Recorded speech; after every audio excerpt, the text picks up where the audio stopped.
Assalamualaikum warahmatullahi wabarakatuh. Halo semuanya, selamat siang. Bagaimana nih kabarnya? Semoga sehat selalu ya dan tetap semangat belajar.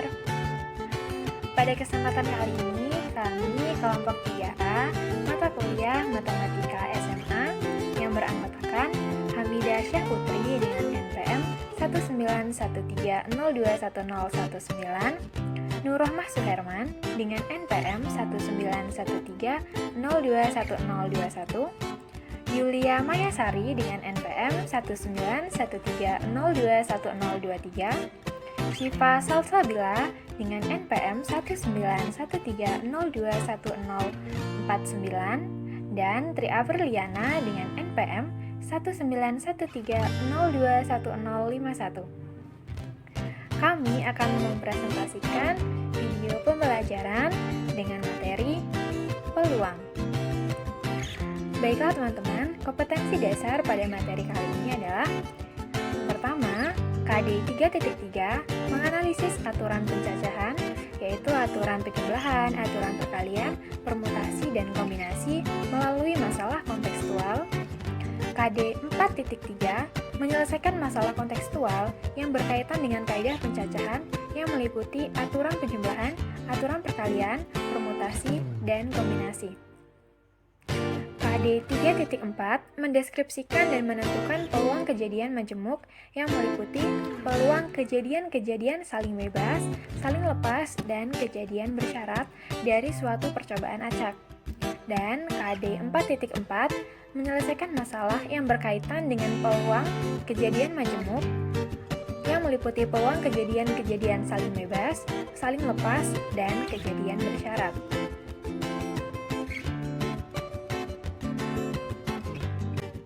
Saya Tri Avriliana sebagai pemateri pertama. Nah, materi yang akan saya bawakan berkaitan dengan kompetensi dasar 3.3 dan 4.3 yang tertuliskan seperti dalam slide. Oke, langsung saja ke materinya, yaitu subbab 3.1 aturan pencacahan, permutasi, dan kombinasi. Kegiatan 3.1.1 aturan penjumlahan dan perkalian. Pernahkah teman-teman bermain kartu remi seperti pada gambar di bawah? Mari kita perhatikan bahwa dalam kartu remi ini terdapat 4 jenis kartu yang berbeda.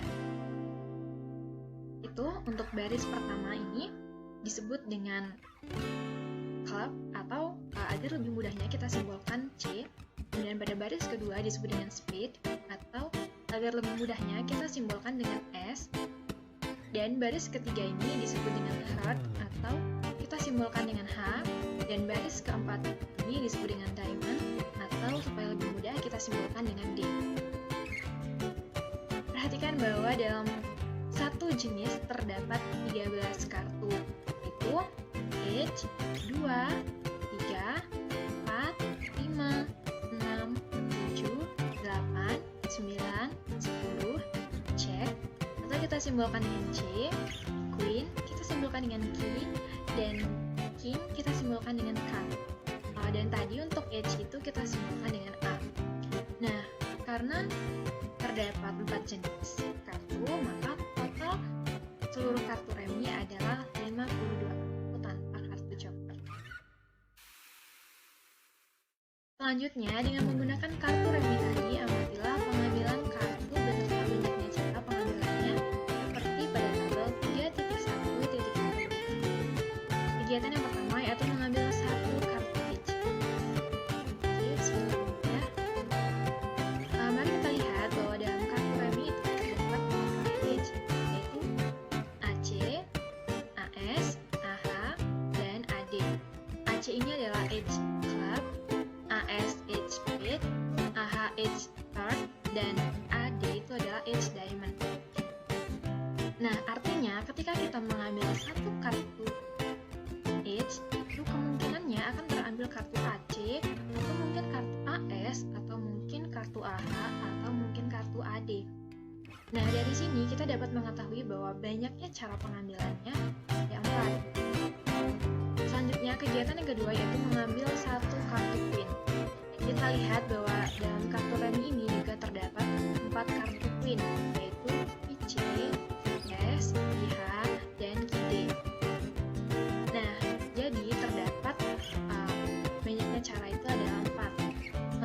saja dalam mengambil satu kartu heart. Nah, kita lihat dalam kartu remi ini, kartu heart ini adalah satu baris, yaitu ada AH, 2H, 3H, 4H, 5H, 6H, 7H, 8H, 9H, 10H, CH, KH, dan KH. Nah, dari kemungkinan-kemungkinan ini, jadi banyaknya cara pengambilannya ada 13. Nah, namun selanjutnya bagaimana jika kita diminta untuk mengambil satu kartu H atau kartu Queen? Atau mungkin bagaimana jika kita diminta untuk mengambil satu kartu H atau satu kartu Heart? Nah, untuk menyelesaikan soal tersebut, mari perhatikan tabel 3.1.2 berikut. Kegiatan yang pertama yaitu mengambil satu kartu H atau satu kartu Queen. Oke, kita lihat dalam kartu remi ini bahwa kartu H ini ada 4, yaitu AC, AS, AH, dan AD. Sedangkan untuk kartu Queen ini ada 4 juga, yaitu QC, QS, QH, dan QD. Nah, dari kemungkinan-kemungkinan ini sehingga banyaknya cara untuk mengambil satu kartu H atau satu kartu Queen ada 8. Oke, selanjutnya kegiatan kedua mengambil satu kartu H atau satu kartu Heart. Kita lihat bahwa kartu H dalam kartu remi itu ada 4, yaitu AC, AS, AH, dan AD. Selanjutnya untuk kartu Heart, seperti yang tadi adalah 13. Namun perlu kita perhatikan bahwa kartu AH ini juga merupakan kartu H dan sudah kita hitung di awal perhitungan tadi. Nah, sehingga untuk kartu Heart ini kita cukup menghitungnya dari 2H, 3H, 4H, dan seterusnya sampai dengan KH. Nah, jadi dari kemungkinan-kemungkinan ini dapat kita peroleh bahwa banyaknya cara untuk mengambil satu kartu H atau satu kartu Heart, yaitu 1, 2, 3, 4, 5, 6, 7, 8, 9, 10, 11, 12, 13, 14, 15, 16.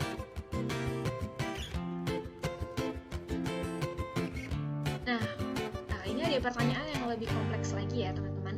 Bagaimana jika kita diminta untuk mengambil satu kartu H tanpa dikembalikan, kemudian mengambil satu kartu Queen?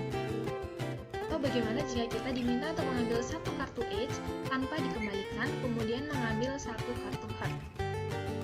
Nah, mari kita perhatikan bahwa kegiatan yang pertama, mengambil satu kartu H tanpa dikembalikan, kemudian mengambil satu kartu Queen. Jadi, dalam kartu remi tadi, terdapat 4 kartu H, yaitu AC, AS, AH, dan AD. Misalkan kita mengambil satu kartu H, maka kemungkinan yang terjadi adalah yang terambil adalah dari 4 ini. Kemudian, tanpa dikembalikan, kita mengambil kembali satu kartu Queen. Nah, kartu Queen sendiri dalam kartu remi itu ada 4, yaitu QC, QS, QH, dan QD. Jadi ketika mengambil kartu Queen ini, kemungkinannya yang terambil adalah di antara 4 ini.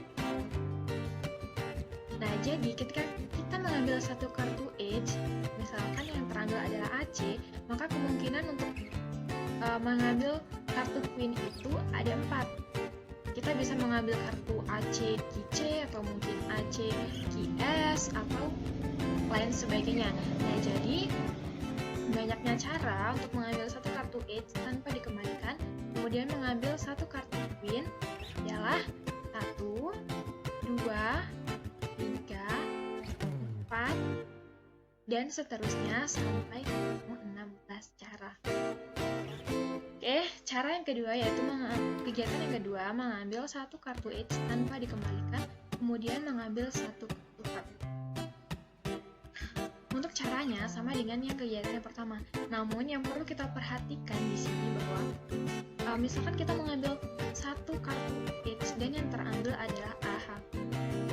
Dalam hal ini kemungkinan untuk mengambil satu kartu Heart berkurang menjadi 1 karena kartu AH ini jika misalkan terambil, maka sisanya adalah dari 2H, 3H, 4H, dan seterusnya sampai dengan KH. Nah, jadi banyaknya cara setelah melihat kemungkinan-kemungkinan yang telah dipaparkan di slide PPT ini, banyaknya cara ada 51. Oke, sekarang coba perhatikan kembali kegiatan pada tabel 3.1.1. Nah, mari kita perhatikan bahwa kegiatan pada nomor 1 yaitu mengambil satu kartu H dan kegiatan pada nomor 2 yaitu mengambil satu kartu Queen. Kita lihat bahwa kedua kegiatan ini tidak memiliki kemungkinan yang sama. Nah, dua kegiatan ini yang tidak memiliki kemungkinan yang sama disebut dengan kejadian yang saling lepas. Namun berbeda dengan hal itu, kita perhatikan kegiatan pada nomor 1 yaitu mengambil satu kartu H dan kegiatan pada nomor 3 yaitu mengambil satu kartu Heart. Kita lihat bahwa kedua kegiatan ini memiliki kemungkinan yang sama, yaitu kemungkinan pada terambilnya kartu AH. Nah, kegiatan-kegiatan yang memiliki kemungkinan yang sama seperti kegiatan nomor 1 dan nomor 3 ini disebut dengan kejadian yang tidak saling lepas. Nah, sekarang dengan memahami penjelasan tadi, mari kita tentukan hubungan antara kegiatan-kegiatan pada tabel 3.1.1 yang kaitannya dengan tabel 3.1.2 sehingga kegiatan pada tabel 3.1.2 dapat disajikan pada tabel seperti berikut. Kegiatan yang pertama yaitu mengambil satu kartu H atau kegiatan pada nomor 1 pada tabel 3.1.1 atau Queen yaitu kegiatan pada nomor 2. Seperti yang sudah saya katakan tadi bahwa kedua kegiatan ini merupakan kejadian yang saling lepas. Nah, selanjutnya tadi pada tabel 3.1.2 telah kita peroleh untuk kegiatan mengambil satu kartu H atau kartu Queen ini banyaknya cara ada 8. Nah, ternyata 8 ini bisa kita peroleh dengan menjumlahkan banyak cara pada mengambil satu kartu H dengan banyak cara pada mengambil satu kartu Queen. Berarti 4 ditambah 4 hasilnya adalah 8. Oke, kegiatan yang kedua yaitu mengambil satu kartu H, kegiatan pada nomor 1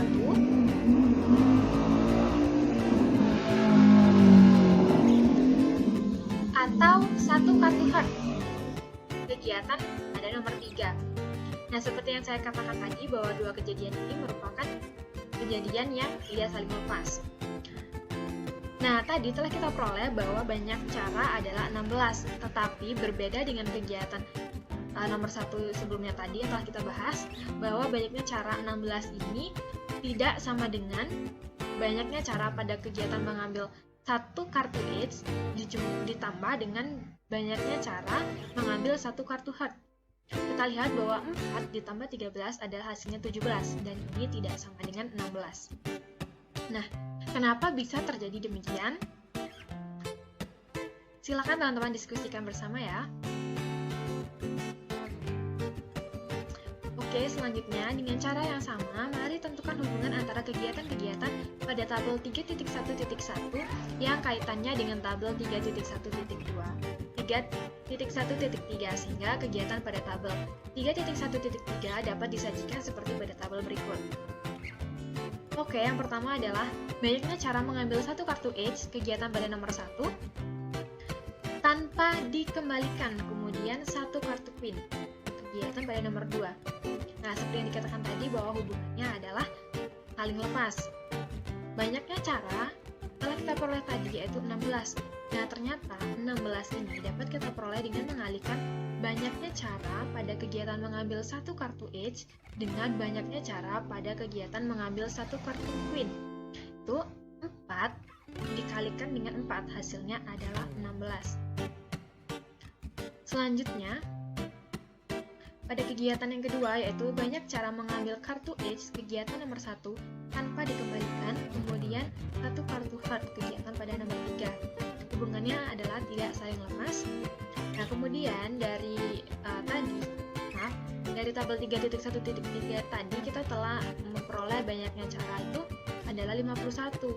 Nah, tapi ternyata 51 ini tidak sama dengan hasil dari mengalihkan banyaknya cara pada kegiatan mengambil satu kartu H dengan banyaknya cara pada mengambil satu kartu Heart, yaitu 4 dikali 13 tidak sama dengan 51. Nah, saya tanyakan kembali, bagaimana menurut teman-teman kenapa ada perbedaan antara kejadian 1 dengan kejadian 2?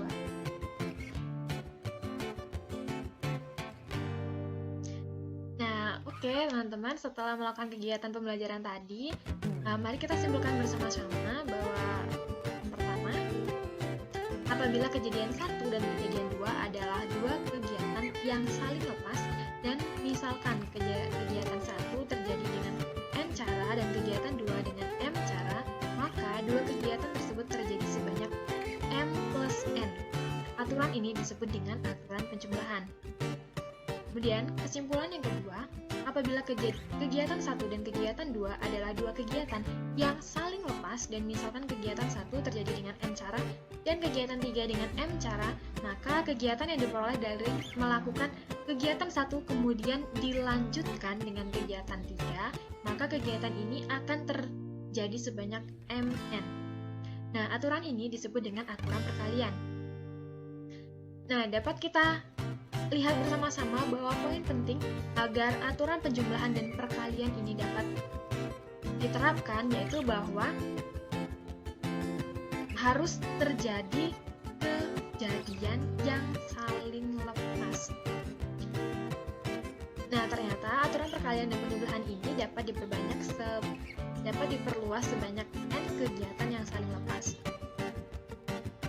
Oke, perluasan untuk aturan penjumlahan yaitu apabila kegiatan 1, kegiatan 2, kegiatan 3, dan seterusnya sampai dengan kegiatan M adalah kegiatan-kegiatan yang saling lepas dan misalkan kegiatan 1 terjadi dengan N1 cara, kegiatan 2 terjadi dengan N2 cara, kegiatan 3 terjadi dengan N3 cara, dan seterusnya sampai dengan kegiatan M terjadi dengan NM cara, maka kegiatan 1, kegiatan 2, kegiatan 3, dan seterusnya sampai dengan kegiatan M akan terjadi sebanyak N1 plus N2 plus N3 plus seterusnya sampai dengan plus NM cara. Kemudian untuk perluasan aturan perkalian, apabila kegiatan 1, kegiatan 2, kegiatan 3, dan seterusnya sampai dengan kegiatan M adalah kegiatan-kegiatan yang saling lepas dan misalkan kegiatan 1 terjadi dengan N1 cara, kegiatan 2 dengan N2 cara, kegiatan 3 dengan N3 cara, dan seterusnya sampai dengan kegiatan M terjadi dengan NM cara, maka kegiatan yang diperoleh dari melakukan kegiatan 1 kemudian dilanjutkan dengan kegiatan 2, kemudian dilanjutkan dengan kegiatan 3, dan seterusnya sampai dengan terakhir dilanjutkan dengan kegiatan M, maka akan terjadi sebanyak N1 dikali N2 dikali N3 dikali seterusnya sampai dengan dikali NM cara. Oke, untuk lebih paham, mari kita masuk ke contoh soal. Seseorang ingin membuatkan plat nomor kendaraan yang terdiri dari 4 angka, padahal tersedia angka-angka 1, 2, 3, 4, dan 5. Kemudian, dalam plat nomor itu tidak boleh ada angka yang sama. Pertanyaannya, berapa banyak plat nomor yang dapat dibuat? Oke, penyelesaiannya. Untuk menjawab pertanyaan tersebut, adalah kita pakai pengisian tempat kosong seperti yang terlihat pada bagian di samping. Nah, kita buat 4 kotak kosong, 4 kotak yang kosong yaitu A, B, C, dan D. Sebab nomor kendaraan yang diperlukan itu terdiri dari 4 angka. Nah, kita perhatikan pada kotak yang pertama atau kotak A. Kotak ini dapat diisi oleh 5 angka yaitu angka 1, 2, 3, 4, atau 5. Nah, selanjutnya untuk kotak B itu hanya dapat diisi oleh 4 angka saja. Kenapa? Karena dari 5 angka ini tadi, satunya telah dipakai di kotak A. Jadi untuk kotak B ini tersisa 4 angka. Selanjutnya, begitu juga untuk kotak C, itu hanya dapat diisi oleh kemungkinan 3 angka saja karena 2 angka telah dipakai pada kotak A dan kotak B. Dan untuk kotak D juga itu hanya kemungkinan dapat terisi oleh 2 angka karena 3 angka telah dipakai pada kotak A, B, dan C. Nah, jika kita perhatikan persoalan ini dapat kita selesaikan dengan aturan perkalian karena kejadian ini merupakan kejadian yang dilanjutkan, yaitu kejadian A yang dilanjutkan dengan kejadian B, kemudian dilanjutkan dengan kejadian C, dan selanjutnya terakhir dilanjutkan dengan kejadian D. Nah, sehingga untuk penyelesaiannya Nah, orang tersebut dapat membuat plat nomor kendaraan sebanyak 5 dikali 4 dikali 3 dikali 2 sama dengan 120. Jadi, kemungkinan banyaknya plat nomor yang dapat dibuat adalah sebanyak 120. Oke, selanjutnya adalah kegiatan 3.1.2, penyusunan dan pengambilan. Dalam kehidupan sehari-hari, tentu istilah penyusunan dan pengambilan adalah dua kegiatan yang berbeda. Sebagai contoh, misalkan terdapat 4 kartu H, yaitu AC, AS, AH, dan AD. Kemudian, Anda diminta untuk menyusun kartu H tersebut dua-dua. Maka tentu akan berbeda apabila Anda diminta mengambil 2 kartu dari 4 kartu H tersebut. Nah, untuk lebih jelasnya, perbedaan antara dua kegiatan tersebut, mari cermati kegiatan pembelajaran berikut. Dengan menggunakan media kartu remi, jika diperlukan, Anda diminta untuk melakukan kegiatan penyusunan atau pengambilan kartu, tanpa pengembalian dan kemudian tuliskan jawabannya seperti pada tabel di samping. Oke, kegiatan yang pertama yaitu menyusun 2 kartu H dari 4 kartu H. Kita lihat, dari 4 kartu H ini akan kita susun dua-dua. Nah, maka kemungkinan susunan yang akan terbentuk yaitu AC AS, AC AH, AC AD. Atau mungkin bisa juga dengan AS AC, AS AH, AS AD, atau AH AC, AH AS, AH AD, atau mungkin juga AD AC, AD AS, dan AD AH. Nah, setelah terkumpul kemungkinan-kemungkinan tersebut, maka dapat kita ketahui dengan menghitung kemungkinan ini, maka banyak caranya untuk menyusun 2 kartu H dari 4 kartu H adalah 12. Selanjutnya, untuk kegiatan yang kedua yaitu mengambil 2 kartu H dari 4 kartu H. Tentu kegiatan menyusun dan mengambil ini pasti akan berbeda. Jika misalkan kita mengambil 2 kartu dari 4 kartu ini, misalkan yang pertama kita mengambil kartu AC dengan AS. Nah, tentu dengan mengambil kartu AC dan AS ini akan sama artinya dengan mengambil kartu AS dan AC, karena dua-duanya sama-sama terambil. Nah, oleh karena itu, kemungkinan yang mungkin untuk kegiatan mengambil 2 kartu H dari 4 kartu H yaitu AC AS, AC AH, AC AD, atau AS AH, AS AD, dan yang terakhir adalah AH AD. Nah, sehingga kemungkinan yang tersisa ada 1, 2, 3, 4, 5, 6. Nah, sehingga dapat kita peroleh bahwa banyak cara untuk kegiatan yang kedua ini adalah 6. Begitupun selanjutnya untuk kegiatan ketiga dan keempat yaitu menyusun 3 kartu H dari 4 kartu H dan mengambil 3 kartu H dari 4 kartu H dapat kita selesaikan dengan menerapkan langkah-langkah seperti pada kegiatan 1 dan kegiatan 2. Silakan teman-teman cari sendiri ya. Oke, perhatikan bahwa ketika Anda menyusun 2 kartu H dari 4 kartu H pada kegiatan nomor 1, maka diperoleh semua susunan seperti pada tabel. Nah, dalam hal menyusun 2 kartu H, tentu susunan AC-AS tidak sama dengan susunan AS-AC. Tetapi ketika kita mengambil 2 kartu H dari 4 kartu H pada kegiatan nomor 2, tentu pengambilan kartu AC-AS akan sama dengan mengambil kartu AS-AC. Ini seperti yang saya jelaskan tadi ya. Nah, dari penjelasan di atas terdapat perbedaan penyusunan dan pengambilan. Jika pada penyusunan, urutan itu diperhatikan. Oleh karena itu, susunan AC-AS itu tidak sama dengan susunan AS-AC. Nah, tetapi pada pengambilan, urutan itu tidak diperhatikan, sehingga pengambilan kartu AC-AS itu akan sama dengan pengambilan kartu AS-AC. Namun, selain perbedaan, kegiatan penyusunan dan pengambilan ini memiliki kesamaan, yaitu sama-sama tidak ada kartu yang berulang. Nah, istilah pengulangan ini dikenal juga dengan pengembalian.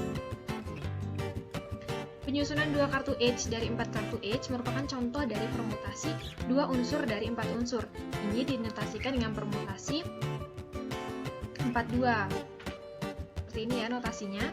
Nah, sedangkan Pengambilan 2 kartu H dari 4 kartu H merupakan contoh dari kombinasi 2 unsur dari 4 unsur. Nah, ini dinotasikan dengan kombinasi 42, notasinya seperti ini, atau bisa juga seperti ini. Nah, dengan demikian, secara umum dapat kita peroleh bahwa permutasi R unsur dari N unsur merupakan penyusunan R unsur dari N unsur tanpa pengulangan dan dinotasikan dengan permutasi NR. Notasinya dapat seperti ini atau seperti ini, dengan 0 kurang dari R kurang dari sama dengan N. Kemudian yang kedua, kombinasi R unsur dari N unsur merupakan penyusunan R unsur dari N unsur tanpa pengulangan dan dinotasikan dengan kombinasi NR. Nah, notasinya seperti ini atau bisa juga seperti ini, dengan 0 kurang dari R dan R kurang dari sama dengan N. Saya Siva Salsabila dengan NPM 19130210049 sebagai pemateri kedua. Notasi faktorial. Banyaknya cara untuk membentuk susunan yang berurutan dari n objek disebut n faktorial dan ditulis dengan notasi n, ada tanda seru di sebelahnya. Bentuk umum dari notasi faktorial adalah n faktorial sama dengan n dikali buka kurung n dikurang 1 dikali buka kurung n dikurang 2 dikali buka kurung n dikurang 3 hingga 3 dikali 2 dikali 1, atau bisa dibalik penulisannya, n faktorial sama dengan 1 dikali 2 dikali 3 hingga buka kurung n dikurang 3 dikali buka kurung n dikurang 2 dikali buka kurung n dikurang 1 dikali n. Ada beberapa contoh, yaitu 2 faktorial sama dengan 2 dikali 1 sama dengan 2. Lalu ada 1 faktorial sama dengan 1 dan 0 faktorial sama dengan 1. Sedikit saya ingin jelaskan kenapa 1 faktorial dan 0 faktorial itu hasilnya sama, yaitu 1. Jadi 1 faktorial itu ada 1 cara. Ingat kembali ke definisi bahwa n faktorial itu banyaknya cara untuk membentuk susunan yang berurutan dari n objek. Jadi kalau 1 faktorial itu sama dengan 1 cara, yaitu 1 susunannya. Lalu kalau untuk 0 faktorial itu juga 1 cara, yaitu berbentuk himpunan kosong. Jadi kita akan masuk ke contoh soal. Hitunglah A 4 faktorial, B 5 faktorial dibagi 3 faktorial, dan C 10 faktorial dibagi 6 faktorial dikali 3 faktorial. Jawab, 4 faktorial sama dengan 4 dikali 3 dikali 2 dikali 1 sama dengan 24. Dan B, 5 faktorial dibagi 3 faktorial sama dengan 5 dikali 4 dikali 3 dikali 2 dikali 1 dibagi 3 dikali 2 dikali 1. Ini bisa kita coret ya, tersisa 5 dikali 4 itu 20. Lalu yang C, 10 faktorial per 6 faktorial dikali 3 faktorial sama dengan bentuknya seperti ini. Bisa langsung kita coret untuk 6 faktorial, tersisa 10 dikali 9 dikali 8 dikali 7 dibagi 3 dikali 2 dikali 1. Langsung bisa kita coret ya. Coret dan coret, bisa 10 dikali 3 dikali 4 dikali 7, yaitu hasilnya 840. Kita ke contoh soal lainnya. Nyatakan bilangan berikut dengan notasi faktorial. Untuk yang A, 6 dikali 7 dikali 8 dikali 9 dikali 10 dikali 11 dikali 12. Dan yang B, 720. Jawab, jadi untuk yang A ini kita udah tahu ini ujungnya ini 12, yaitu N. Jadi dia ini yang akan menjadi n faktorialnya, 12 faktorial. Bagaimana caranya? Jadi kita tulis terlebih dahulu 12 faktorial, lalu kita bagi dengan 5 faktorial. Mengapa demikian? Karena lihat awalnya yaitu 6. Jadi kalau misalkan kita bagi, ini hasilnya bakal kembali lagi seperti semula. Jadi bentuk dari 6 kali 7 kali 8 dikali 9 dikali 10 dikali 11 dikali 12 adalah 12 faktorial dibagi 5 faktorial. Lalu untuk yang B, 720. Sebenarnya kalau kita dapat soal seperti ini, kita coba saja kalikan hingga berapa faktorial yang hasilnya 720. Ternyata kita harus mengalikannya hingga 6. 1 dikali 2 dikali 3 dikali 4 dikali 5 dikali 6 atau 6 faktorial. Selanjutnya permutasi. Permutasi adalah susunan unsur-unsur atau elemen dengan memperhatikan urutan dan pengulangan. Biar kita lebih paham sebenarnya permutasi itu apa, bagaimana rumusnya, kita masuk ke contoh soal yang menjurus ke tujuan kita tadi. Jadi contoh soal, seorang pengusaha mebel ingin menulis kode nomor pada kursi buatannya yang terdiri dari 3 angka. Padahal pengusaha itu hanya memakai angka-angka 1, 2, 3, 4, dan 5. Angka-angka itu tidak boleh ada yang sama. Berapakah banyaknya kursi yang akan diberi kode nomor? Jadi penyelesaiannya, untuk menjawab hal tersebut, marilah kita gambarkan 3 tempat kosong yang akan diisi dari 5 angka yang tersedia. Ingat bahwa angka-angka itu tidak boleh ada yang sama. Jadi bentuk tabelnya seperti ini. Penjelasan dari tabel ini kita pindah ke slide selanjutnya dulu. Ya, jadi kenapa kotak A itu 5? Kotak A dapat diisi dengan 5 angka, yaitu 1, 2, 3, 4, atau 5. Lalu kotak B dapat diisi dengan 4 angka, karena satu angka sudah diisikan di kotak A. Ingat, petunjuknya itu tidak boleh ada angka yang sama. Lalu untuk kotak C hanya dapat diisi dengan 3 angka.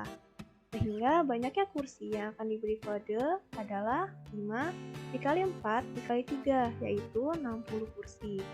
Susunan semacam ini disebut permutasi karena urutannya itu diperhatikan. Sebab 125 tidak sama dengan 215 ataupun 521, walaupun angka yang digunakan angka-angka yang sama.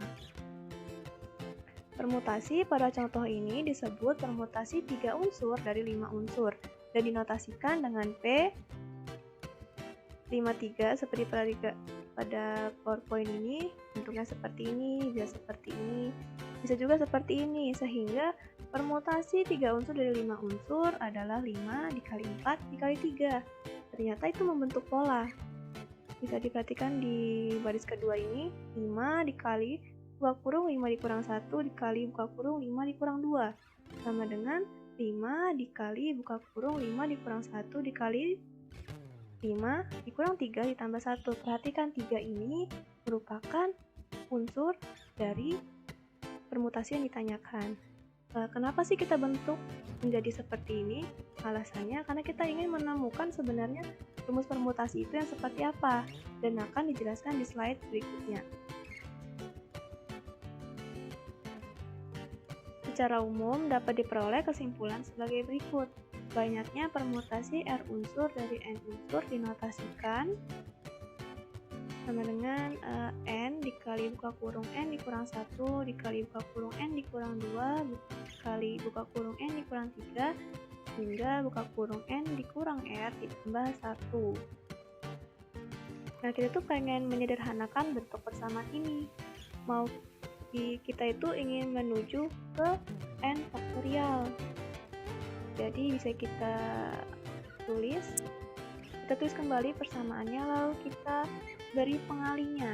Pengalinya itu buka kurung N dikurang R dikali buka kurung N dikurang R dikurang 1 hingga 3 dikali 2 dikali 1 per buka kurung N dikurang R dikali buka kurung N dikurang R dikurang 1 hingga 3 kali 2 dikali 1.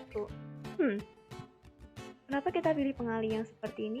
Karena tujuan kita tadi, kita mau ke N faktorial. Ingat kembali, kalau N faktorial itu bentuknya seperti ini.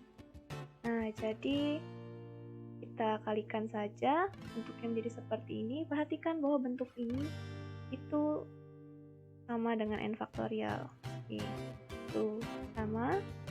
Sedangkan penyebutnya ini juga membentuk N dikurang R faktorial, bisa dilihat karena dia seterusnya hingga 3 dikali 2 dikali 1. Jadi kita dapat nih rumus permutasi R unsur dari N unsur itu N faktorial per N dikurang R faktorial. Selanjutnya kita ke contoh soal.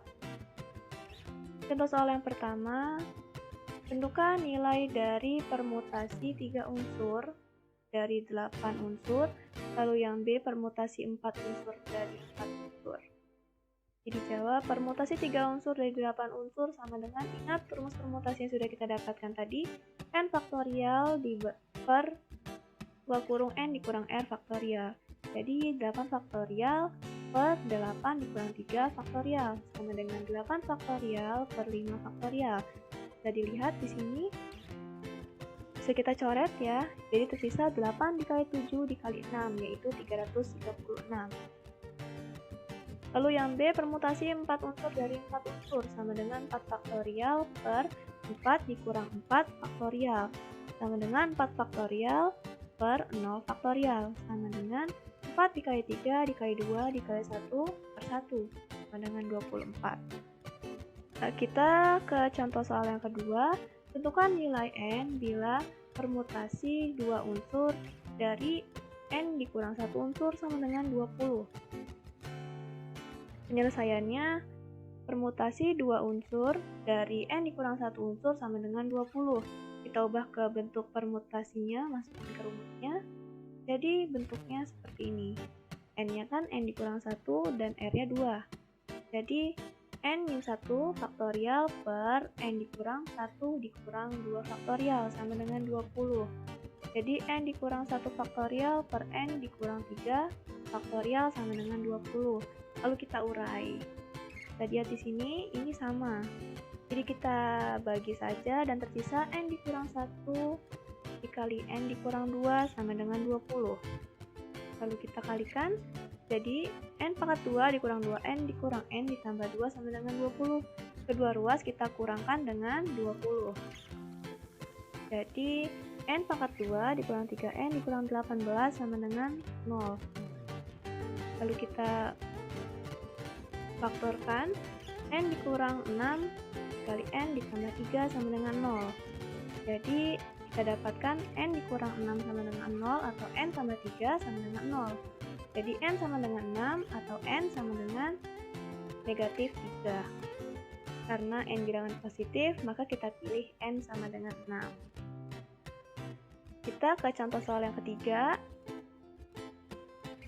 Dari 6 orang pengurus sebuah organisasi hendak dipilih seorang ketua, seorang sekretaris, dan seorang bendahara.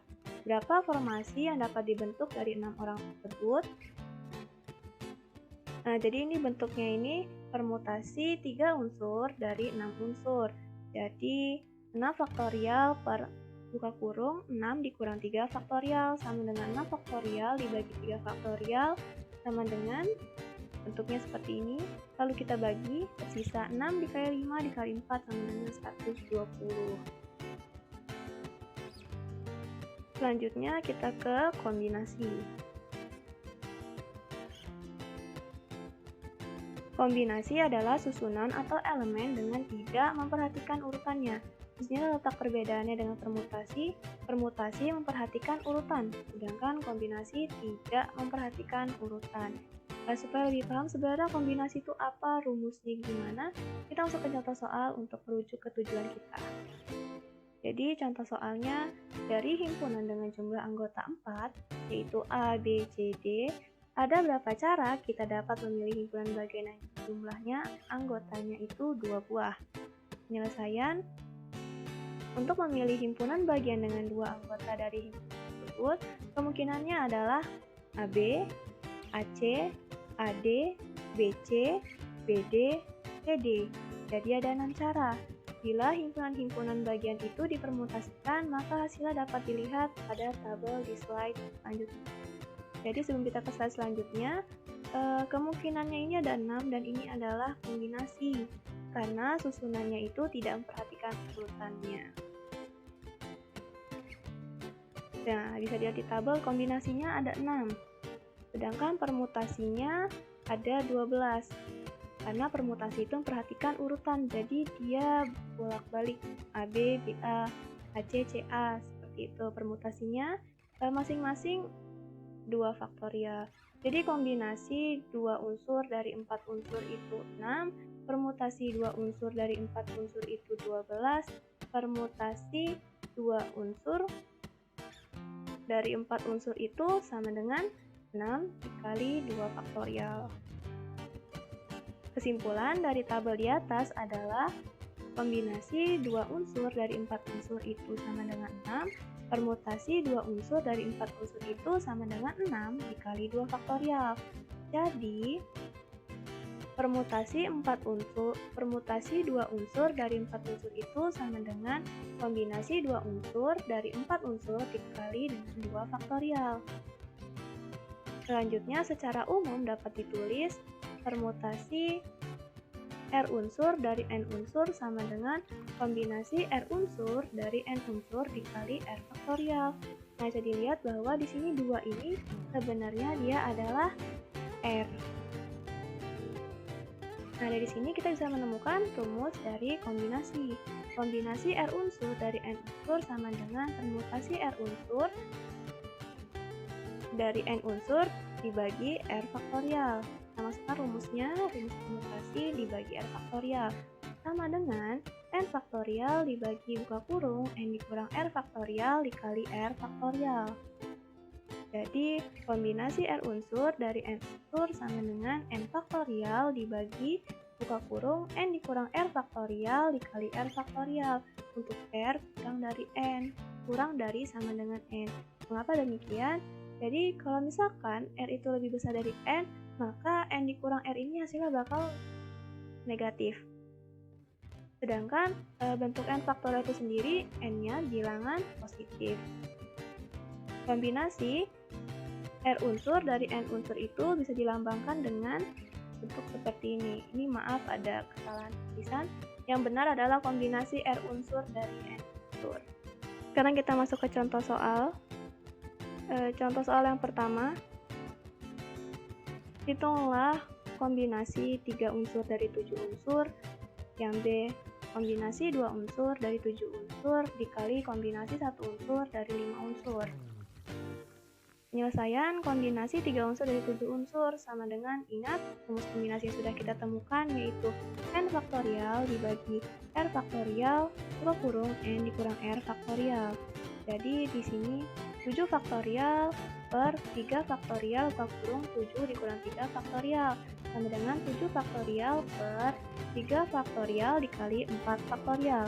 Jadi lihat di sini, ini bisa kita coret ya, tersisa ini 3 kali 2, 6, bisa kita coret juga, tersisa 7 dan 5. Jadi 7 kali 5 yaitu 35.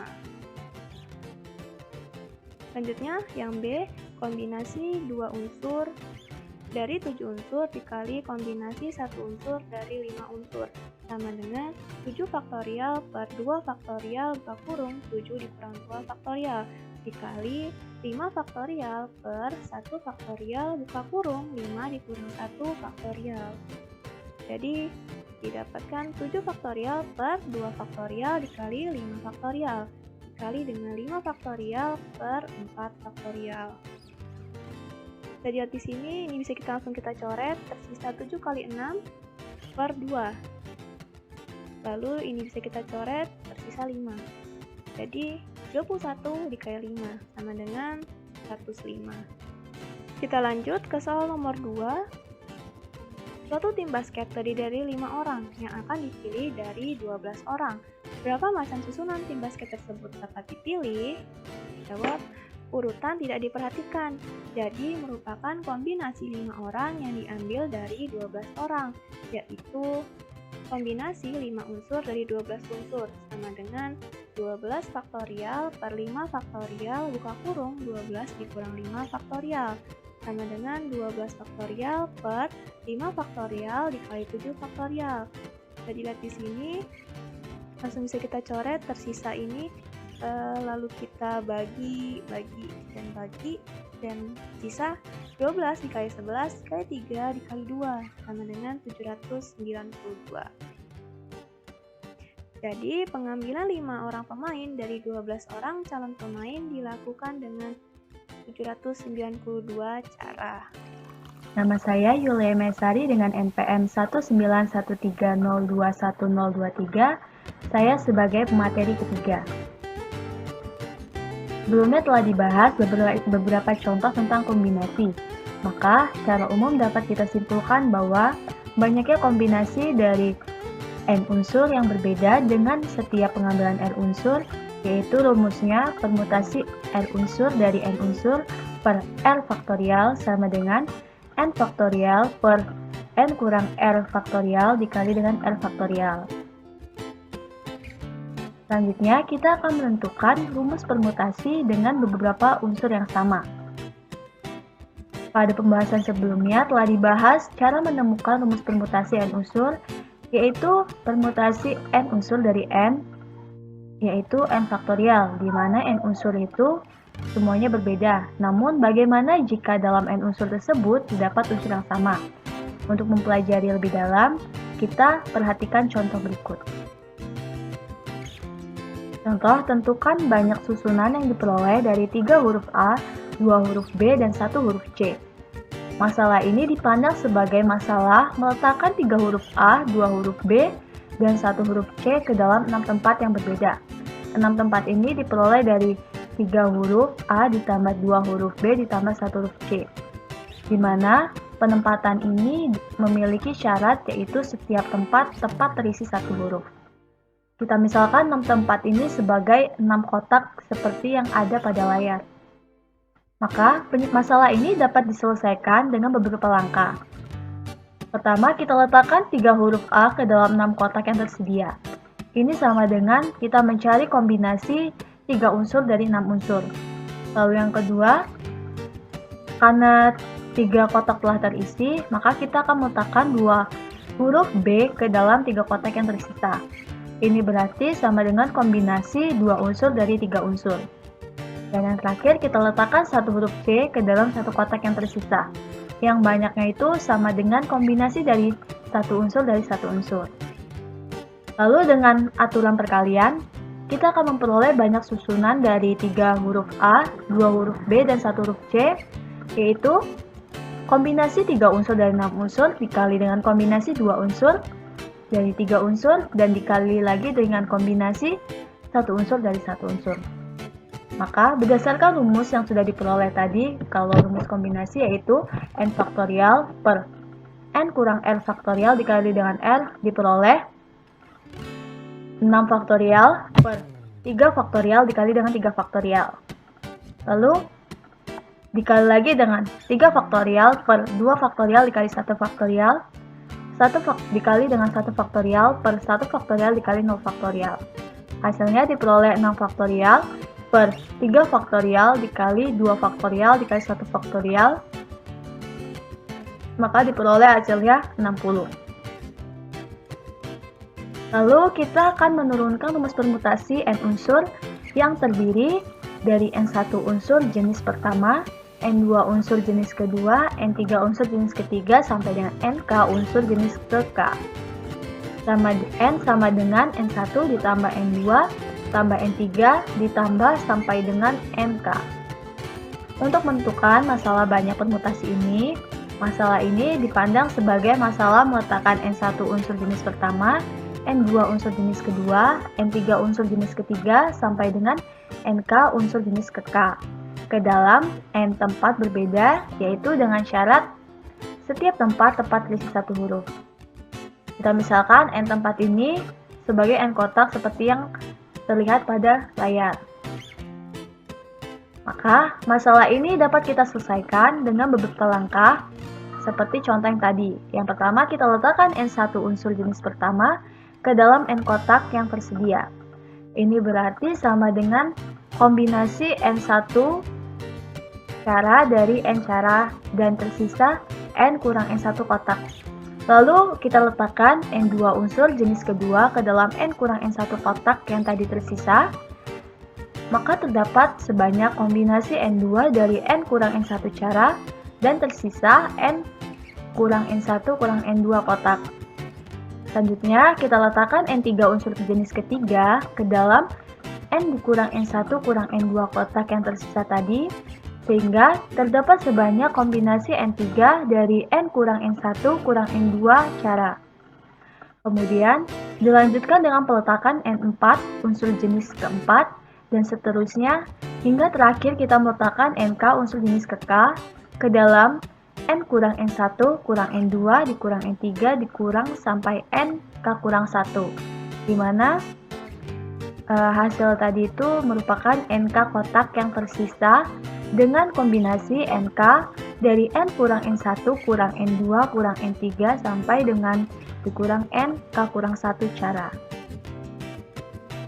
Lalu, dengan aturan perkalian, kita akan memperoleh banyak permutasi N unsur yang terdiri dari N1 unsur jenis pertama, N2 unsur jenis kedua, N3 unsur jenis ketiga sampai dengan NK unsur jenis ke-K itu sama dengan kombinasi N1 dari N dikali dengan kombinasi N2 dari N1 dikurang N2 dikali dengan kombinasi N3 dari N kurang N1 kurang N2 sampai dengan kita kalikan dengan kombinasi NK dari N kurang N1 kurang N2 kurang sampai dengan NK kurang 1. Lalu hasilnya itu sama dengan N faktorial per N1 faktorial dikali N kurang N1 faktorial. Kita kalikan dengan N kurang N1 faktorial per N2 faktorial dikali dengan N kurang N1 kurang N2 faktorial. Kita kalikan dengan N kurang N1 kurang N2 faktorial per N3 faktorial kalikan dengan N kurang N1 kurang N2 kurang N3 faktorial sampai dengan kita kalikan dengan N kurang N1 kurang N2 sampai dengan dikurang NK-1 faktorial per NK faktorial dikali 0 faktorial. Hasil dari perkalian ini memperoleh yaitu N faktorial per N1 faktorial dikali N2 faktorial kali N3 faktorial sampai dengan dikalikan dengan NK faktorial. Jadi, rumus permutasi N unsur yang terdiri dari N1 unsur jenis pertama, N2 unsur jenis kedua, dan N3 unsur jenis ketiga sampai dengan NK unsur jenis ke-K, di mana N sama dengan N1 ditambah N2 tambah N3 sampai dengan ditambah NK adalah rumusnya N faktorial per N1 faktorial dikali N2 faktorial kali N3 faktorial sampai dengan NK faktorial. Selanjutnya, kita akan menentukan rumus permutasi siklis. Pada pembahasan sebelumnya, telah dibahas cara menentukan rumus permutasi N unsur, yaitu N faktorial, di mana N unsur yang diketahui itu semuanya berbeda. Susunan dari unsur-unsur ini dibuat secara mendatar.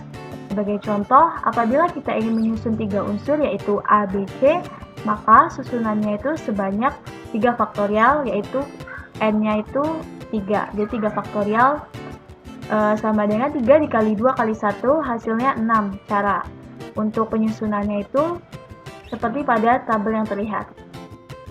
Akan tetapi, apabila kita susun secara melingkar, maka ketiga susunan berikut walaupun tampak berbeda, namun jika dilihat dari urutan, kita lihat searah jarum jam, maka ketiga susunan ini adalah sama, yaitu ABC, BCA, CAB. Ini kalau secara permutasi yang mendatar itu dia berbeda, tapi secara lingkaran ini secara melingkar itu sama. Demikian juga untuk ketiga susunan berikut adalah sama yaitu ACB, BAC, dan CBA. Penyusunan unsur-unsur dalam bentuk melingkar ini disebut permutasi siklis atau circulation permutation. Sini ada contoh, tentukan banyak permutasi siklis dari A, B, dan C. Salah satu susunan permutasi siklis adalah ABC, di mana A unsur paling atas atau depan. Seperti terlihat pada gambar searah jarum jam yaitu ABC, di mana susunan ini itu ekuivalen dengan BCA, di mana B unsur paling atas dan atau depan, dan juga ekuivalen dengan CAB, di mana C unsur paling atas atau depan, seperti pada gambar yang terlihat. Akan tetapi, ketiga permutasi siklis di atas apabila dinyatakan dalam permutasi mendatar, maka susunannya akan berbeda, yaitu ABC, BCA, dan CAB. Demikian juga untuk ketiga susunan berikutnya itu sama. Kalau dinyatakan dalam permutasi mendatar, dia akan menjadi berbeda, yaitu ACB, BAC, dan CBA. Dari hasil yang diperoleh, kita dapat menarik kesimpulan bahwa setiap satu susunan permutasi siklis itu berkorespondensi dengan 3 susunan permutasi mendatar. Jadi, karena banyaknya permutasi mendatar, dari 3 unsur yaitu A, B, C adalah 3 faktorial sama dengan 6 cara, sedangkan setiap 3 susunan permutasi mendatar itu berkorespondensi dengan 1 susunan permutasi siklis, maka banyak permutasi siklis untuk 3 unsur itu adalah 3 faktorial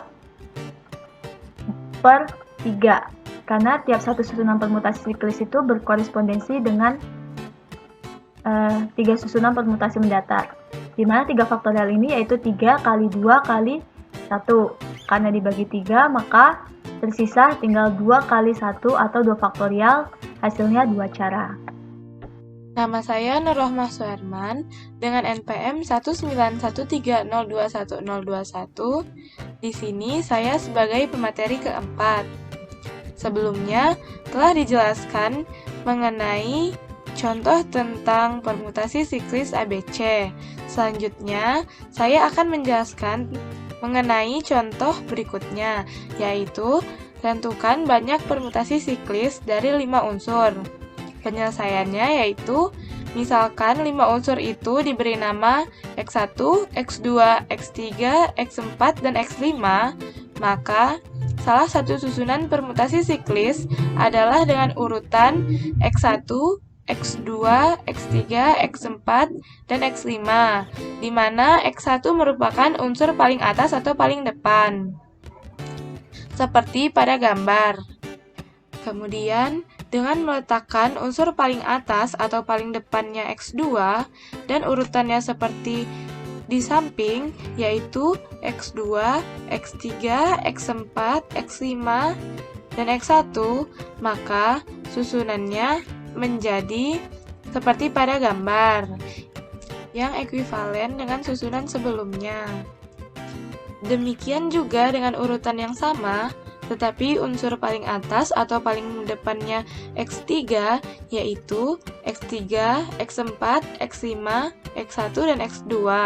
Kemudian, unsur paling atas atau paling depannya X4, yaitu X4, X5, X1, X2, X3, dan unsur paling atas atau paling depannya X5, yaitu X5, X1, X2, X3, dan X4, maka susunannya berturut-turut menjadi seperti pada gambar, yang juga ekuivalen dengan susunan pertama, yaitu X1, X2, X3, X4, dan X5. Dengan demikian, kelima susunan di atas ekuivalen. Akan tetapi, kelima permutasi siklis di atas apabila dinyatakan dalam permutasi mendatar, maka susunannya berbeda, yaitu yang pertama X1, X2, X3, X4, X5, yang kedua X2, X3, X4, X5, X1, yang ketiga X3, X4, X5, X1, X2, yang keempat X4, X5, X1, X2, X3, dan yang kelima yaitu X5, X1, X2, X3, X4. Ini berarti satu susunan permutasi siklis berkorespondensi dengan 5 susunan permutasi mendatar. Demikian juga untuk permutasi siklis yang lain. X1, X2, X3, X5, dan X4 akan berkorespondensi dengan 5 permutasi datar dengan meletakkan unsur paling depan X1, X2, X3, X5, dan X4, tetapi dalam urutan yang sama, yaitu yang pertama X1, X2, X3, X5, X4, yang kedua X2, X3, X5, X4, X1, yang ketiga X3, X5, X4, X1, X2, yang keempat X5, X4, X1, X2, X3, dan yang kelima X4, X1, X2, X3, X5. Jadi, karena banyaknya permutasi mendatar dari 5 unsur adalah 5 faktorial, sama dengan 5 dikali 4, kali 3, kali 2, dikali 1, sama dengan 120 cara. Sedangkan setiap 5 susunan permutasi mendatar berkorespondensi dengan 1 susunan permutasi siklis. Maka banyaknya permutasi siklis untuk 5 unsur adalah 5 faktorial dibagi 5, sama dengan 5 dikali 4 dikali 3 dikali 2 dikali 1 dibagi 5, sama dengan 4 faktorial, sama dengan 20 cara. Rumus umum untuk masalah permutasi siklis n unsur.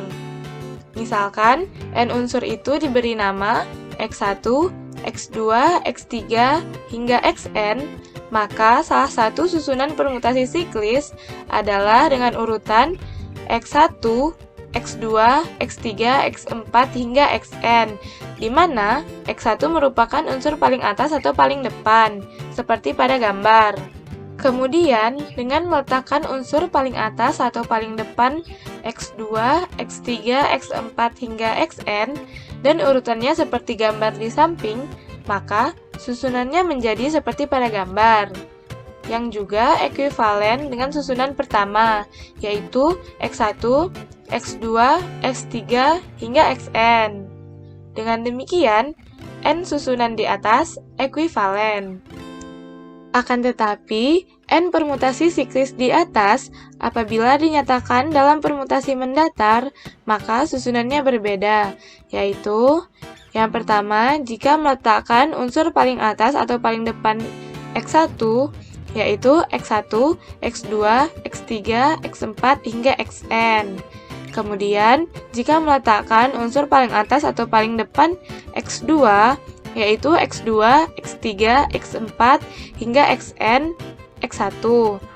Kemudian, jika meletakkan unsur paling atas atau paling depan x3, yaitu x3, x4, hingga xn, x1, x2. Hingga, jika meletakkan unsur paling atas atau paling depan xn, yaitu xn, x1, x2, x3, hingga xn-1. Ini berarti satu susunan permutasi siklis berkorespondensi dengan n susunan permutasi mendatar. Jadi, karena banyaknya permutasi mendatar, dari n unsur adalah n faktorial cara, sedangkan setiap n susunan permutasi mendatar berkorespondensi dengan satu susunan permutasi siklis. Maka, banyak permutasi siklis untuk n unsur adalah n faktorial per n, sama dengan n-1 faktorial cara. Materi yang selanjutnya yaitu kejadian majemuk, peluang saling lepas, peluang saling bebas, dan peluang bersyarat. Kejadian majemuk. Kita mungkin pernah melihat kegiatan pelantunan koin pada setiap awal pertandingan sepak bola dan pelantunan dadu pada acara arisan PKK. Untuk mengetahui lebih lanjut, perhatikan contoh berikut. Amati gambar koin dan dadu pada gambar. Kemungkinan-kemungkinan yang terjadi pada pelantunan sebuah koin dan sebuah dadu secara bersamaan adalah A,1, A,2, A,3, A,4, A,5, A,6, G,1, G,2, G,3, G,4, G,5, dan G,6, di mana A merupakan kejadian munculnya angka pada uang logam dan G merupakan kejadian munculnya gambar pada uang logam. Contoh yang kedua, Ardi memiliki sebuah wadah yang berisi bola, terdiri dari bola putih, bola merah, dan bola hijau. Tentukan kejadian yang mungkin terjadi pada pengambilan dua bola dalam wadah tersebut. Penyelesaiannya, misal P merupakan kejadian terambil bola putih, Q kejadian terambil bola merah, dan R kejadian terambil bola hijau. Kejadian yang pertama yaitu kejadian terambil bola putih dan merah, dinotasikan dengan P irisan Q. Kejadian yang kedua yaitu kejadian terambil bola putih dan bola hijau, dinotasikan dengan P irisan R. Dan yang ketiga, kejadian terambil bola merah dan bola hijau, dinotasikan dengan Q gabungan R. Contoh yang ketiga, pengunjung suatu toko elektronik diklasifikasikan berdasarkan jenis kelamin, yaitu laki-laki dan perempuan, serta berdasarkan usia kurang dari 35 tahun dan lebih dari 35 tahun. Tentukan kejadian majemuk yang mungkin terjadi. Penyelesaiannya, misal A merupakan kejadian pengunjung laki-laki, B kejadian pengunjung perempuan, C kejadian pengunjung berusia kurang dari 35 tahun, D kejadian pengunjung berusia lebih dari 35 tahun. Kejadian 1, yaitu kejadian pengunjung toko laki-laki atau perempuan, dinotasikan dengan A gabungan B. Kejadian yang kedua, merupakan kejadian pengunjung toko berusia kurang dari 35 tahun atau lebih dari 35 tahun, dinotasikan dengan C gabungan D. Kejadian yang ketiga, yaitu kejadian pengunjung toko laki-laki dan berusia kurang dari 35 tahun, dinotasikan dengan A irisan C. Kejadian yang keempat, kejadian pengunjung toko laki-laki dan berusia lebih dari 35 tahun, dinotasikan dengan A irisan D. Kemudian kejadian yang kelima yaitu kejadian pengunjung toko perempuan dan berusia kurang dari 35 tahun, dinotasikan dengan B irisan C. Dan yang terakhir yaitu kejadian yang keenam, yaitu kejadian pengunjung toko perempuan dan berusia lebih dari 35 tahun, dinotasikan dengan B irisan D. Contoh yang keempat, perpustakaan sekolah memiliki koleksi 2 jenis buku, yaitu buku pelajaran dan buku bacaan. Setiap siswa diperbolehkan paling banyak meminjam 2 buku. Kusuma akan meminjam buku di perpustakaan sekolah. Tentukan kejadian majemuk yang mungkin terjadi. Penyelesaiannya, misal U merupakan kejadian meminjam buku pelajaran, dan V merupakan kejadian meminjam buku bacaan. Kejadian 1 yaitu kejadian Kusuma meminjam buku pelajaran atau buku bacaan, dinotasikan dengan U gabungan V. Kejadian yang kedua yaitu kejadian Kusuma meminjam buku pelajaran dan buku bacaan, dinotasikan dengan U irisan V. Materi yang selanjutnya yaitu peluang saling lepas. Pada kegiatan arisan biasanya dilakukan pelantunan 2 dadu sebanyak 1 kali untuk menentukan anggota yang akan mendapatkan uang arisan yang telah terkumpul. Anggota yang mendapatkan jumlah mata terbesar yang berhak untuk mendapatkan uang tersebut. Gambar 3.2.2 merupakan tabel hasil pelantunan 2 dadu sebanyak 1 kali secara bersamaan. Untuk mengetahui lebih jelas, perhatikan contoh di bawah ini. Misalkan, A merupakan kejadian munculnya mata dadu berjumlah 2, dan B merupakan kejadian munculnya mata dadu berjumlah 3, maka peluang munculnya mata dadu berjumlah 2 atau 3 dapat didapat dengan cara penyelesaiannya. Banyaknya sampel keseluruhan adalah 36. Sampel dari mata dadu yang berjumlah 2 ada 1, yaitu 1,1. Dan sampel dari mata dadu yang berjumlah 3 ada 2, yaitu 1,2 dan 2,1. Sehingga peluang munculnya mata dadu berjumlah 2 atau 3 adalah peluang A gabungan B sama dengan peluang A ditambah peluang B, sama dengan 1/36 ditambah 2/36, sama dengan 3/36, sama dengan 1/12. Untuk memahaminya lebih lanjut, perhatikan contoh-contoh yang akan diberikan berikut. Yang contoh pertama, 5 atau mata dadu berjumlah 7.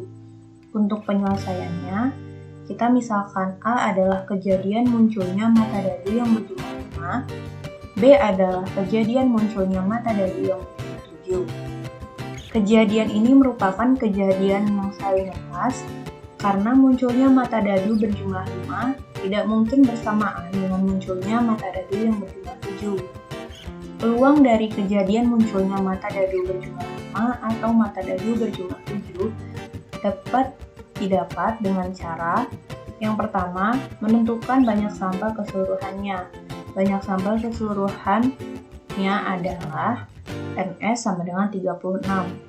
Kemudian, sampel dari mata dadu yang berjumlah 5 adalah A, yaitu 1, 4, 2, 3, 3, 2, dan 4, 1.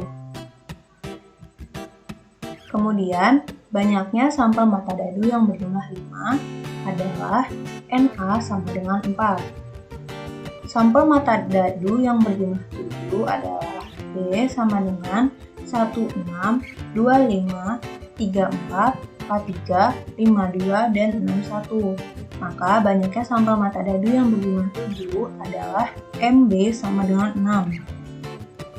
Maka peluang kejadian A gabungan B adalah peluang A ditambah peluang B.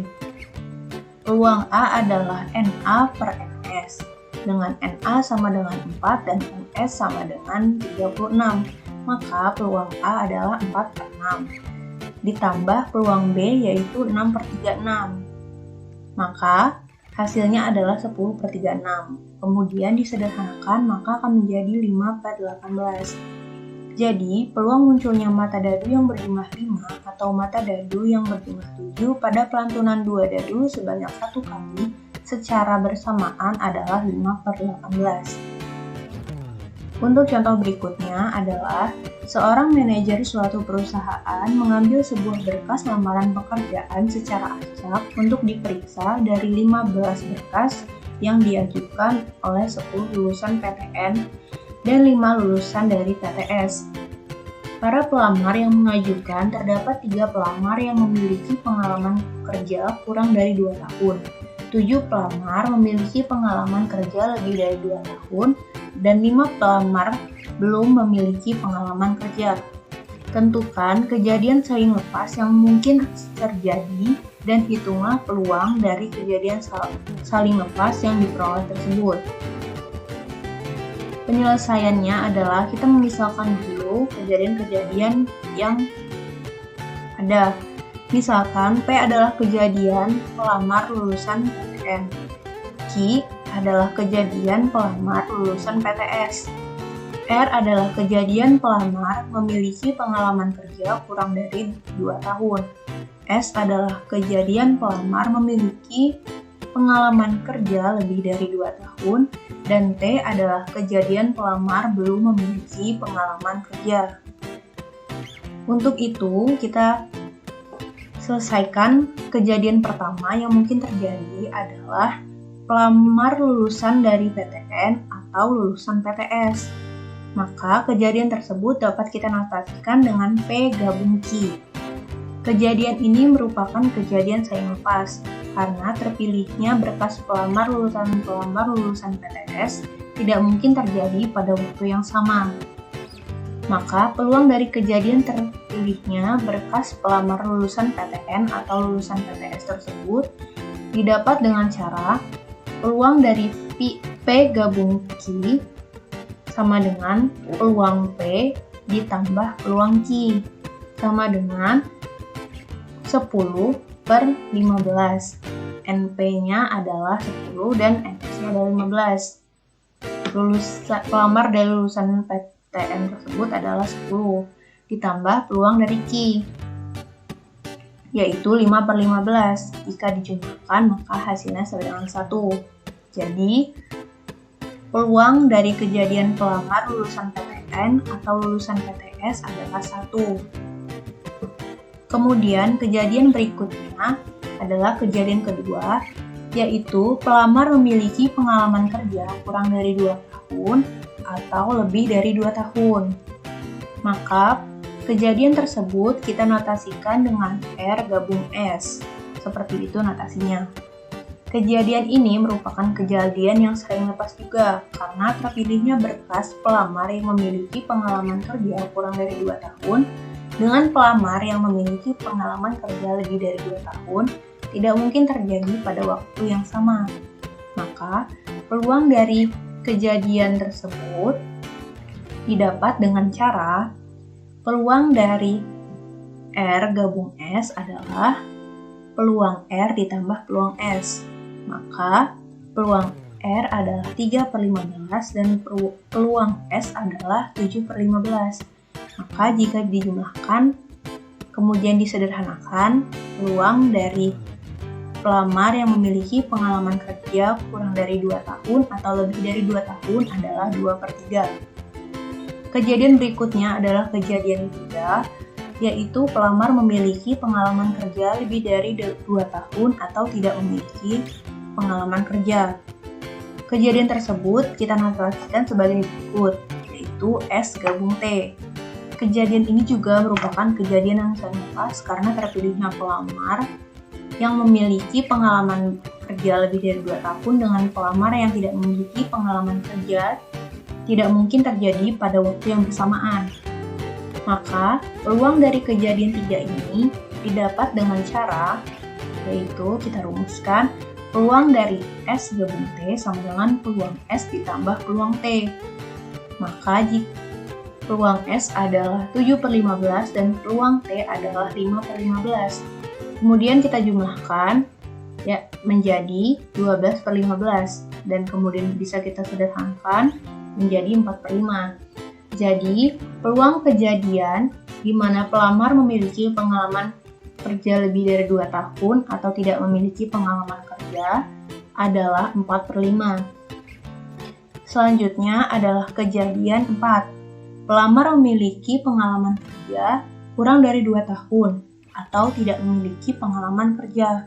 Maka dapat dinotasikan sebagai berikut. R gabung T. Kejadian ini merupakan kejadian sayang lepas karena terpilihnya berkas pelamar yang memiliki pengalaman kerja kurang dari 2 tahun dengan pelamar yang tidak memiliki pengalaman kerja tidak mungkin terjadi pada waktu yang bersamaan. Maka, peluang dari kejadian tersebut dapat dicari dengan cara peluang dari R gabung T ditambah peluang sama dengan peluang R ditambah peluang T. Maka adalah 5/15. Maka dapat dijumlahkan dan didapatlah peluang dari pelamar memiliki pengalaman kerja kurang dari 2 tahun atau tidak memiliki pengalaman kerja adalah 8. Nah, 4 kejadian tersebut adalah kejadian yang mungkin terjadi pada soal tersebut. Kemudian, kesimpulan setelah kita menyelesaikan contoh-contoh tersebut adalah dapat kita simpulkan bahwa peluang saling lepas adalah peluang 2 atau lebih kejadian yang tidak mungkin terjadi pada waktu yang bersamaan. Dan peluang kejadian saling lepas dapat kita rumuskan menjadi P peluang dari A gabung B sama dengan peluang A ditambah peluang B. Selanjutnya adalah peluang kejadian saling bebas. Dua kejadian A dan B dikatakan saling bebas jika kejadian A tidak mempengaruhi peluang terjadinya kejadian B dan juga sebaliknya. Peluang kejadian saling bebas ini dapat kita notasikan, dapat kita rumuskan menjadi peluang A irisan B sama dengan peluang A dikali peluang B. Seperti ini notasinya. Dengan peluang A irisan B adalah peluang kejadian A dan B. Untuk lebih jelasnya, perhatikan contoh berikut. Apabila dilempar 2 dadu berwarna merah dan putih secara bersamaan, tentukan peluang munculnya mata dadu 2 pada dadu warna merah dan mata dadu 5 pada dadu warna putih. Untuk penyelesaiannya, kita memisalkan lagi A adalah kejadian munculnya mata dadu 2 pada dadu warna merah. Dan B adalah kejadian munculnya mata dadu 5 pada dadu warna putih. Dan kejadian ini bisa kita lihat adalah kejadian yang sering bebas, karena munculnya mata dadu 2 pada dadu warna merah tidak mempengaruhi kejadian munculnya mata dadu 5 pada dadu yang berwarna putih. Nah, peluang kejadian ini didapat dengan cara kita rumuskan dulu banyaknya sampel keseluruhan, yaitu NS sama dengan 36. Kemudian sampel dari munculnya mata dadu pada dadu warna merah, yaitu A sama dengan 21, 22, 23, 24, 25, dan 26. Maka banyaknya sampel munculnya mata dadu 2 pada dadu warna merah adalah NA sama dengan 6. Kemudian, sampel dari munculnya mata dadu 5 pada dadu warna putih, yaitu B sama dengan 15, 25, 35, 45, 55, dan 65. Maka, banyaknya sampel munculnya mata dadu 5 pada dadu berwarna putih adalah MB sama dengan 6. Maka, sesuai dengan rumus di awal tadi, untuk kejadian saling bebas ini, maka rumusnya adalah peluang dari A irisan B sama dengan peluang dari A dikali peluang dari B. Maka, peluang A adalah 6/36 dan peluang B adalah 6/36. Sama dengan 1/36. Jadi, peluang munculnya mata dadu 2 pada dadu warna merah dan munculnya mata dadu 5 pada dadu warna putih pada pelantunan dua dadu sebanyak 1 kali secara bersamaan adalah 1/36. Dari contoh-contoh tersebut, kita dapat melihat bahwa terdapat istilah-istilah, yaitu kejadian saling bebas dan peluang saling bebas. Selanjutnya adalah peluang kejadian bersyarat. Peluang kejadian bersyarat ada A dan B adalah peluang kejadian di mana kejadian B muncul setelah kejadian A. Dan kejadian ini dirotasikan dengan seperti ini dan dapat dibaca dengan peluang B bersyarat A. Dengan prinsip dasar membilang, maka diperolehlah peluang A irisan B sama dengan peluang A dikali peluang B. Maka, peluang B bersyarat A sama dengan peluang dari A irisan B per peluang A, dengan peluang A tidak sama dengan 0. Sedangkan, peluang munculnya kejadian A dengan syarat kejadian B telah muncul dapat dinotasikan sebagai berikut dan dapat dibaca dengan peluang A bersyarat B. Peluang A bersyarat B tersebut rumusnya adalah peluang A irisan B dibagi peluang B, dengan peluang B tidak sama dengan 0. Untuk lebih memahami pengertian tersebut, maka perhatikan contoh yang akan diberikan berikut. Contoh yang pertama adalah sebuah dadu dilempar sekali. Berapa peluang munculnya bilangan genap jika diketahui telah muncul bilangan prima? Maka di sini adalah bilangan prima itu muncul terlebih dahulu, baru bilangan genap yang muncul. Maka penyelesaiannya adalah kita menentukan banyak sampelnya, yaitu NS sama dengan 6. Kita misalkan A adalah kejadian munculnya bilangan genap, yaitu 2, 4, dan 6. Maka NA adalah 3. Sehingga peluang dari A adalah NA per NS sama dengan 3/6. Selanjutnya, kita memisalkan B adalah kejadian munculnya bilangan prima, yaitu 2, 3, dan 5. Maka, NB adalah 3. Sehingga, peluang B adalah NB per NS sama dengan 3 per 6. Kemudian kita menentukan A irisan B. A irisan B adalah 2. Maka N dari A irisan B adalah 1. Sehingga peluang A irisan B sama dengan N A irisan B per NS sama dengan 1 per 6. Kejadian munculnya bilangan genap jika diketahui telah muncul bilangan prima terlebih dahulu adalah disimbolkan dengan A bersyarat B seperti berikut. Dapat dibaca. Maka diperolehlah peluang dari munculnya bilangan genap jika diketahui telah muncul bilangan prima dinotasikan dengan peluang A bersyarat B sama dengan peluang A irisan B dibagi peluang B.